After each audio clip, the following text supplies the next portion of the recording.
Zornotzara bazoazte gaur, bihar eta etzi musika giroak erabat harrapatuko zaituzte eta 9. urtez, haizetara antolatu dute, alegia kale banden, nazioarteko topaketa, nazioarteko eta etxeko bandek musikaz beteko dituzte kaleak.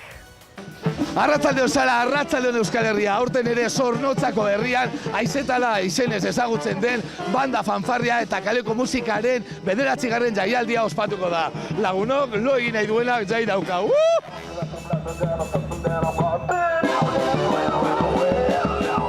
Bai, asteburuetan lo esebez. Bueno, aldeunak bai, nik uste dut gatsa gongo dara, Da urteko ekitaldirik onena eta alan konsolidatu da eta gorantzagoaz eta asmoa da berdin jarraitzea. Bueno, David, eta hemen kalian jotzen dabezen musikari hauek ez dira bigarren mailako musikariak. Ez dakit, jendeak batzuk hori dinue. Ez.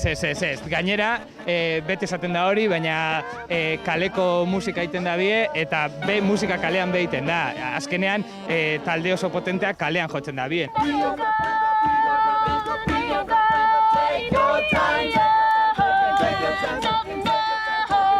Badakigu irabazlearentzat 10.000 eurotako saria dagoela, ezta?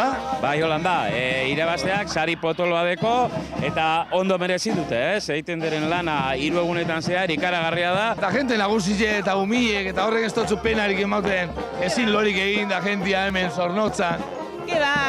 Festivala mundu guztia disfrutetan da, mundu guztia daukalien azkenien, orduen hori, danuntzako da musika. Ez bakarrik gaztientzako, nausizentzako eta umientzako, bai. Ni no behintzat flipauta nago, Japoniatik, Estatu Batuetatik, Hungria, Polonia, Frantzia, Espainia, Brasildik, leku hoie guztietatik dator banda hauek, ezta? Hala da, guk gainera ez gara joeten bile, apunta egiten dire, ze badin otxo eta izetaren oi hartzuna mundu guztien zabaldu ditu dau. Ijitoak agertzen diranean ahuntzarekin eta hor dantzan eta musikatxoakin, pianuakin da, hori ere kali musika kontsidera daiteke. Hombre, eureri pregunta modotzu segureni bai ez izango zu, ez? Hemen bakoitzak bere kriterioa deko eta, bueno. Jenteak disfrutau egiten dugu negaz, disfrutau. Eta publikoaren saria ere badago, ezta? 4.000 eurotakoa. Bai, 4.000 eurotako sari bat dago, publikoarena, hori bosketa bidez aukeratzen da, urna bat jartzen da Cecilia Gallartzagoitia kalean. Bai, etorri, ze hori, kriston ambientea gongo da asteburu honetan eta hori oso ondo paseko gudana, musika oso ona eta hori ambiente hobia.